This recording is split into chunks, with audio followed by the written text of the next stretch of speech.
Shijas ശിവോഹം art ഗ്യാലറിയുടെ ആത്മരംഗ ചിത്ര പ്രദർശനത്തിന് തുടക്കമായി. 2 ദിവസങ്ങളിലായി കണ്ണൂർ ചേംബർ ഓഫ് കൊമേഴ്സ് ഹാളിൽ നടക്കുന്ന പ്രദർശനം ഡോക്ടർ വി ശിവദാസൻ MP ഉദ്ഘാടനം ചെയ്തു. ഷീജ പ്രമോദിന്റെ ഷീജാസ് ശിവോഹം ആർട്ട് ഗ്യാലറിയുടെ നേതൃത്വത്തിൽ പരിശീലനം നൽകിയ 45 പേർ വരച്ച 150-ലധികം ചിത്രങ്ങളും ഷീജ പ്രമോദിന്റെ പ്രധാന ചിത്രങ്ങളും പ്രദർശനത്തിലുണ്ട്. 12 വയസ്സ് മുതൽ 68 വയസ്സുള്ളവർ വരെ വരച്ച ചിത്രങ്ങളാണ് പ്രദർശനത്തിൽ ഉൾപ്പെടുത്തിയത്. Mural painting, pot painting, modern arts, creative arts, statue painting, Thanjavur painting, tile art painting, newspaper art തുടങ്ങിയ മേഖലയിലെ ചിത്രങ്ങളാണ് പ്രദർശനത്തിനുള്ളത്. Krishna jewels managing partner doctor CV Raveendranath അധ്യക്ഷത വഹിച്ചു. M Pramod Kumar, PK Shrimati, TK Ramesh Kumar, Sheeja Pramod തുടങ്ങിയവർ സംസാരിച്ചു.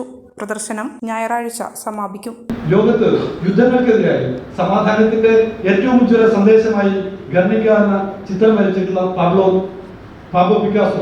പിക്കാസോയുടെ വരകൾ ഇന്നും ലോകത്തിന്റെ ചുമലുകളിൽ ഒരു വലിയ സന്ദേശമായി നിൽക്കുകയാണ്.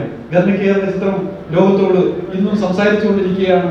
അത് പലരുടെയും പുസ്തകത്തിന്റെ കവർ പേജുകളായി വീടുകളുടെ സ്വീകരണ മുറികളെ, ഹോട്ടലുകളുടെ മുറികളെ അലങ്കരിക്കുന്ന മഹത്തായ ചിത്രമായിട്ട് പാബ്ലോ പിക്കാസോയുടെ ഗർണിക്ക ഇന്നും ജീവിക്കുകയാണ്.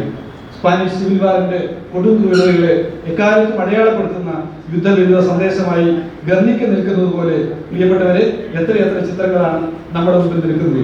ചിത്രകാരന്മാർ ഇന്ത്യയിലും വലിയ ചർച്ചയായിട്ടുള്ള ആളുകളാണ്. MF ഹുസൈന്റെ വരകൾ നാം ചർച്ച ചെയ്തിട്ടുണ്ട്.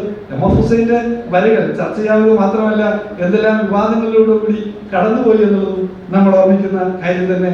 പ്രിയപ്പെട്ടവരെ, ഇവിടെ നാം ചിത്രകാരന്മാരുടെ ഈ സംഗമത്തിൽ ചിത്രകാരന്മാരായിട്ട് ആളുകൾ ഒത്തുചേരുന്ന അവരുടെ ചിത്ര പ്രദർശനത്തിന്റെ വേളയിൽ കണ്ണൂരിന്റെ ചിത്രകലാ പാരമ്പര്യത്തെ കുറിച്ച് കൂടി നാം ചർച്ച ചെയ്യുന്നത് നല്ലതായിരിക്കും തോന്നുകയാണ്.